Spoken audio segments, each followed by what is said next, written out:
Bonjour à tous. La fin de l'année 2023 en Israël est une période vraiment particulière, qui présente des défis financiers et fiscaux assez inédits. Dans cette analyse, on va essayer de décortiquer tout ça et de donner quelques conseils clairs, que ce soit pour les particuliers ou pour les entreprises. Alors voilà le programme. D'abord, on va poser le décor, comprendre cette nouvelle réalité fiscale.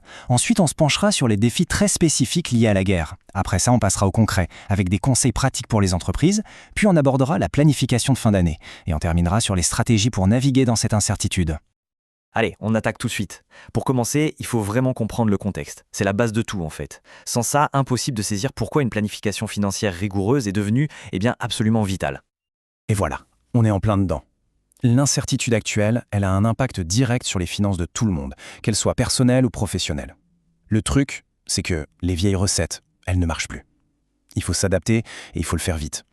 Alors, concrètement, ça veut dire quoi la planification fiscale aujourd'hui?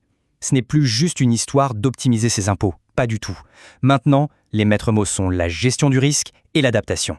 L'objectif numéro 1, c'est de protéger ses arrières face à un environnement qui change tout le temps.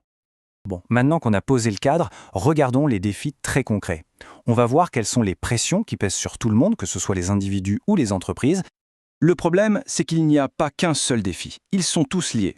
D'un côté, il y a les risques géopolitiques et économiques qui s'intensifient. Résultat, les revenus, les investissements, tout devient instable.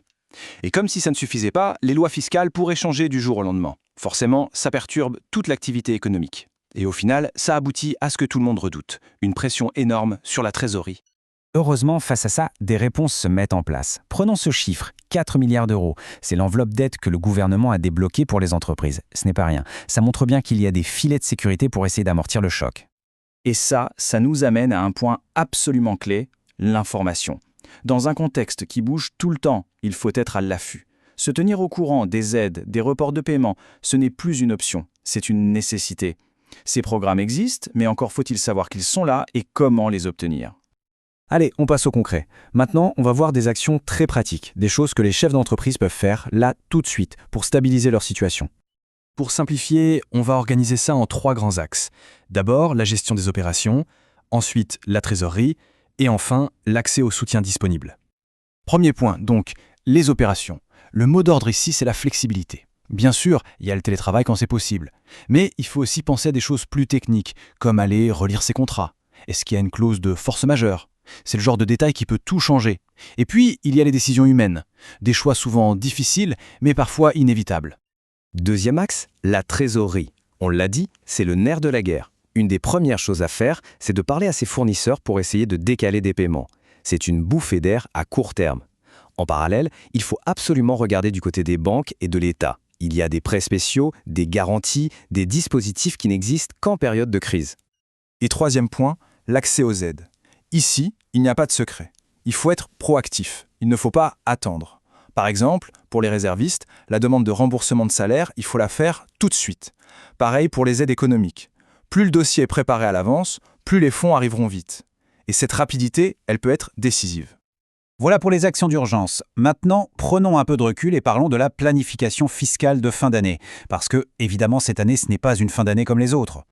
En fait, il faut complètement changer de logiciel. En temps normal, la planification fiscale, c'est penser croissance, long terme. Aujourd'hui, on est en mode gestion de crise. La priorité numéro 1, c'est la liquidité, le cash. Et il faut savoir se saisir de toutes les mesures d'urgence qui existent. Pour s'y retrouver, voici une petite checklist. Premièrement, vérifier son éligibilité aux nouvelles aides. Deuxièmement, réévaluer le risque de son portefeuille d'investissement. Troisièmement, bien planifier les dernières dépenses et rentrées pour optimiser sa fiscalité. Et enfin, la documentation. Il faut que tout soit prêt et bien organisé. Ok, pour finir, essayons de prendre un peu de hauteur. Au-delà de la gestion de crise immédiate, la vraie question, c'est comment fait-on pour être plus résilient sur le long terme dans un monde qui est devenu si imprévisible? Et la réponse, elle tient en un mot, l'adaptation. Cette phrase le dit très bien. En période d'incertitude, c'est la capacité à s'adapter vite qui fait toute la différence. Ce n'est plus un plus, c'est devenu une condition de survie pour protéger ses finances. Donc, pour résumer, on peut retenir 4 grands principes. 1. Rester informé en permanence. 2. Réviser ses plans financiers très régulièrement. 3. Diversifier ses investissements, la base pour réduire les risques. Et 4. Ne pas rester seul, consulter des experts. Ce sont des conseils de bon sens, mais dans le contexte actuel, ils sont fondamentaux. Finalement, le message clé, c'est celui-là.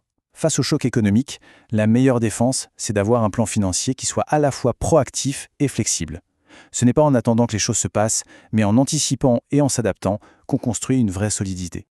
Et donc, pour finir, une question à se poser, à titre personnel, face à un monde aussi incertain, est-ce que sa propre stratégie financière est vraiment assez solide, assez résiliente? Voilà qui conclut cette analyse. Merci de l'avoir suivi.